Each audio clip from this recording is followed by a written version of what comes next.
We don't have, so we're going to be dedicating the shiur Leilu Nishmat Devorah Fege Bat Shemuel, Ora Devorah Bat Shemuel, Esther Rivka Bat Avraham, Monica Bat Fani, Menachem Mendel Ben Elchanan. I just would like to ask you a very simple question. We know that we're lighting Hanukkah. The whole purpose of Hanukkah is for the miracle of the oil, right? Persumei Nisa, to publishing the miracle of the oil. Somebody asked a very simple question. What are you talking about? That's the main point of Hanukkah? Was supposed to be the opposite. The whole miracle of the oil was like a bonus. You know what? Yeah, I give you also that miracle. What was the greatest miracle? We said Na'ala Nisim. Right? Me'atim biyad Rabim. Tzadikim Rashaim biyad Tzadikim. Temeim biyad Oskei Torah. That was the whole point. So why are we not commemorating anything in action, right, for the miracle of the war? We're more commemorating the bonus. Rabbi, the answer is an amazing answer, and I think that it touched each one of us. We have to understand that the majority of us, if not all of us, we're still suffering from the Greek Empire. From the Greek Empire. And I'm going to explain myself. Chachamim are teaching us in the Gemara writes that the majority of Am Yisrael, the majority in numbers of Am Yisrael got affected from the Greek Empire, from the Greek ideology. What was the Greek ideology? Ufartzu chomot migdalaich. What's Ufartzu chomot migdalaich? They break the walls. Which walls we're talking about? Not only the Bet HaMikdash, they broke the walls of our own homes. They were coming with their ideas inside our families. We spoke yesterday about the gezerot of the Greeks. Just to understand, not only not to keep Shabbat, not only not to do Brit Milah, every single young woman, young girl that was getting married the same night of the Huppah, before she was going with her husband, she had to be taken by the general.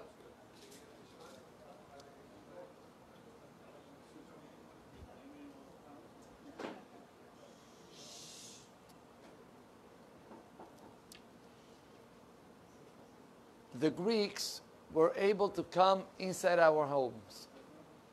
Say Chachamim, you know what? But Olam did an amazing miracle. What is amazing miracle? If you look, Purim, we have miracles or not? We have miracles. Are we doing things to publishing the miracle on Purim? Do you read the Megillah in the street? Do you put up the Megillah all open? No, nobody does such a thing. That's not the mitzvah. Publicizing the miracle doesn't apply in any Yom Tov, in any Hag. That doesn't apply.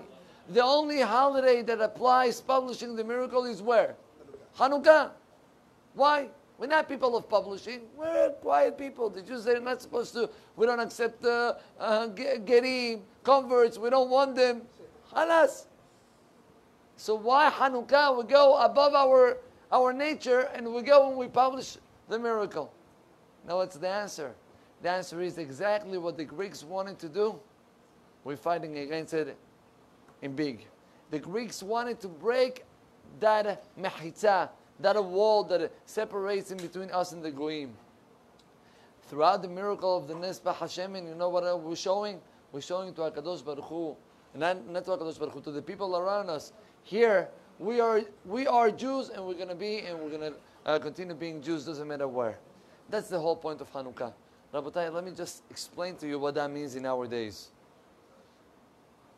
2019, 2020, here in the United States, the majority of the families, religious families, we're dealing with one of the most hard things, especially with our little kids. What is it? You have the Greeks in your home, in this small item, that you can show whatever the Goyim are teaching us. In one small item that you bring inside your home, and you give permission to your kids to go and to watch whatever they want, just to give them the phone and give me, some quiet. We're letting the Go'im education to come inside our homes. I'm not saying math is important, English is important, but there is a limit. And the limit is when we're not being able to limit our kids, and we show them or we let them to see whatever they want to see. I just wanted to remind you, I don't know if you remember that, a few months ago or even a year ago, Baruch Hashem, in my house, we're trying not to have all those electronic devices for the kids. But anyway, one of my kids came back home and he said, Daddy, did you heard about Monster? So which monster are you talking about? Yeah, Monster that is going on in the website. What do you know about monsters in websites? Says, yes, my friends were coming back home, to school, panicking that they saw Momo, I think was his name. Yeah, I don't know what. Yeah, all these Meshugaim that they were showing to the kids in the middle of the video, all type of things that Barminan, they cause terrible results. Terrible results. And you know what I mean when I'm saying terrible results. Rabotai, when we don't protect our kids, we're basically giving the nitzachon, the power, to the concept of the Greeks. Say Chachamim, more than one Amalek, one Haman, and Hitler, and all of those goyim that they wanted to exterminate us physically, they did more, all of those goyim that they came with a smile in their face and they tried to go inside our homes. Ufartzu homot migdalaich, thank you Tzaddik. They broke the walls of our home and they were able to penetrate inside our education. I'm not saying to live in a box, and I'm not saying not to let the kids to play some video games if it's needed to, but I'm saying even those video games that you're giving, be on top of it. Whatever advertising will be on top of it. YouTube, you're putting to the kid, I'm putting what? I'm putting cartoons. Yeah, but in between one and the other one, there are some advertisings. Are you on top of it?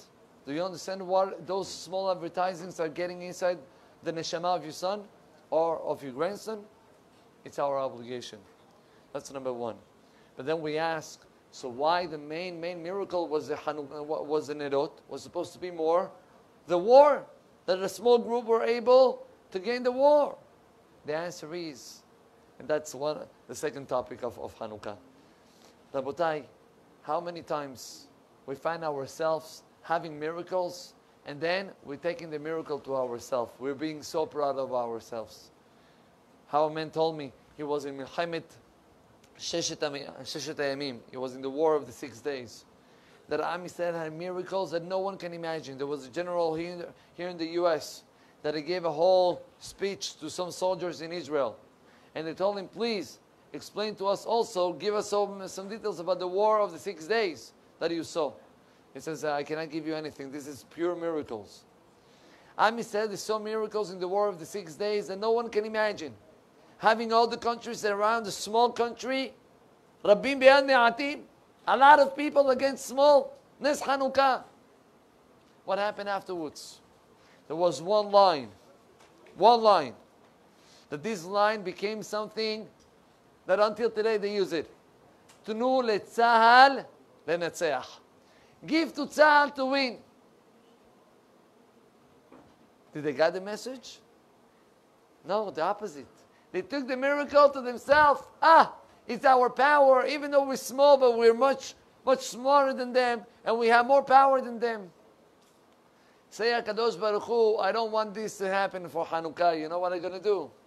Small miracle of Nespach HaShemen. This miracle, no one can say it's me.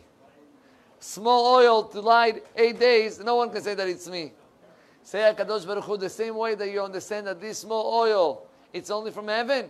Also the war was only from HaKadosh Baruch Hu. Rabotai, what's the message that we have to take in our lives for Hanukkah?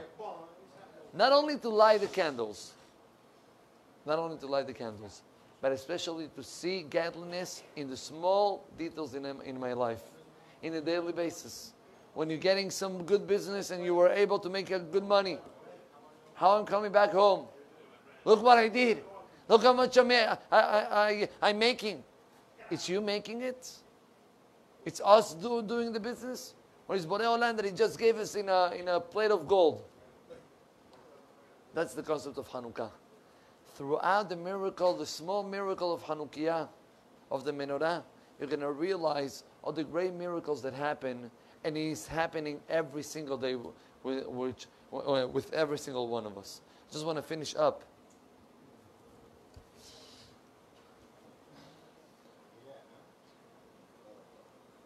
To understand, Rabbi Mansour was here last night and he spoke beautifully about the concept of education and about the concept of knowing the limits inside our homes.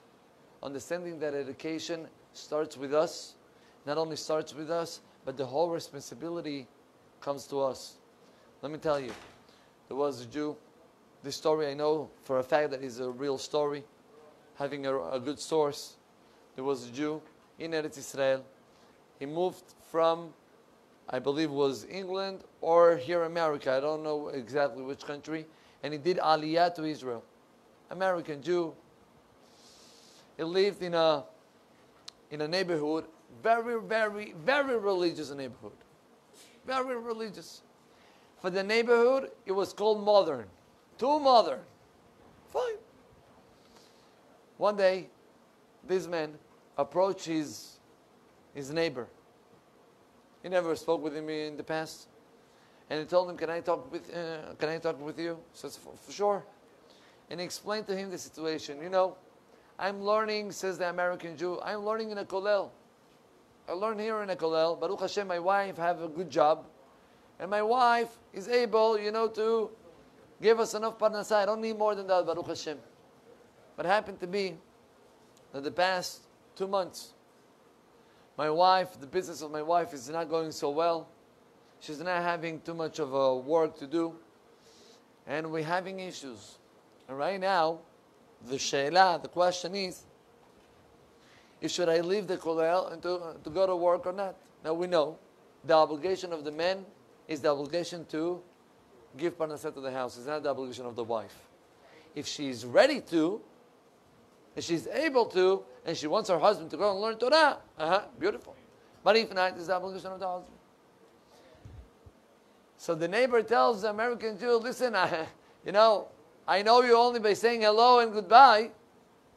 I'm not the man to give you such an answer for that, a heavy question.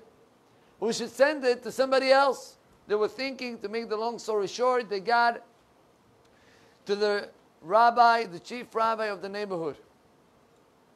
The chief rabbi makes a meeting. He sits down with this American couple.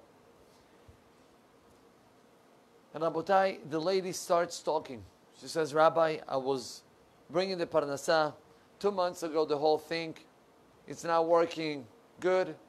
And then she cries.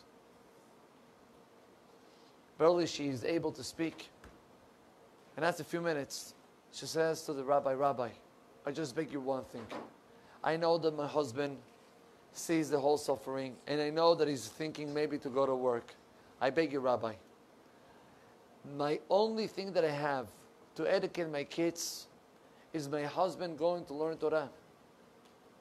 If he's not going to go and learn Torah, what example they're going to have? I'm ready to give whatever it's needed to. Don't tell my husband to go to work. Rabbi smiles. He thinks to himself, you know what?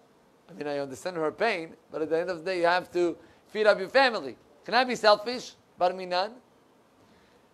And the lady is saying, it's not selfishness, Rabbi. It's for the benefit of the whole entire family.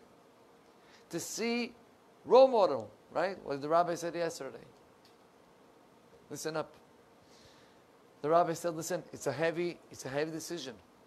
I don't know if I'm able to give you an answer today. Come in 2 more days. I'm going to think about it. Maybe to ask a bigger rabbi. I don't know. Rabotai, they went back home. That same night, the lady gets a phone call from somebody else, another lady, telling her, American also, she tells her, listen, I heard about your business. I heard that you're doing amazing. I would like to invest in your business. I don't know what was exactly the business. She gave her around $100,000 to invest in. She says she was a smart woman, said, I have some debts, yeah, or more than 100,000. I don't remember how much it was. I have some debts. I'm going to pay them. I'm going to use the extra money. That's what she did. Baruch Hashem, they didn't have to go back to the rabbi after 2 days. Parnassah came back to normal, and the business grow and grow. But here, Rabotai, comes the key. Months pass, and they had a girl that they wanted to put her in a very good school. They decided that they want to have the girl in that school. The school makes some phone calls to check who is the family, who is the girl, and they came with a negative answer. We're not accepting your girl. Why not? We heard from the neighbors and this and that. You're too modern for us. What do you know about what the neighbors know about our family? You know, mother, not mother. Who are you to? We cannot accept it. They ask, who is the rabbi, the main rabbi of this school, that when they have a question, they go and they ask him. The answer was the rabbi of the neighborhood. He said, please, give us a few minutes, we're going to go to the rabbi. They went to the rabbi. The rabbi said, oh, long time no see. Baruch Hashem, I understand that the things are going well. What's the problem now? And they explained to him the whole issue. The rabbi on the spot, he called up the principal and he said, listen, I doubt if you have another family in the whole entire school that the lady or the family are having such an education and such a mesirut nefesh to educate the kids. It's not that you should accept it. You must run after them to have them as part of your school. That's what happened. And then the rabbi turns to the lady and he tells her, let me tell you now how the whole story is wrapping up beautifully. When you came, Parnassah was supposed to come to you right away. Right away. You know why Borei Olam didn't give you the Parnassah? Because he wanted you to come here and to cry in front of me and to show me how much you're ready to give for your education. For what? For months later. And when your daughter will need it, everybody will know how special you are and what is the dedication that you're giving to your child. Rabotai, Chanukah is all about how much we're ready to put limits. To understand, yes, we are all la goyim, we're supposed to give the example to the goyim, but at the same time we have to have limits. Homot migdalaik have to be some walls to understand we have our own way and they have their own way. Don't let penetrate their education inside our homes. Don't let all the concept of the goyim to get inside our blood. They are goyim, we are Yehudim, and each one of us have his own role. Rabotai, throughout this message, we entering to the Chag HaChanukah and to try to apply it, not only beautiful words, so try to think, what are the things that maybe I'm giving too much opening to my kids, to my grandkids, and to start putting some limits. And throughout this, the order of Chanukah, the light of Chanukah will shine inside our homes, and Be'ezrat Hashem, we're going to have all of us berachah and tzlacha. Amen ve'amen.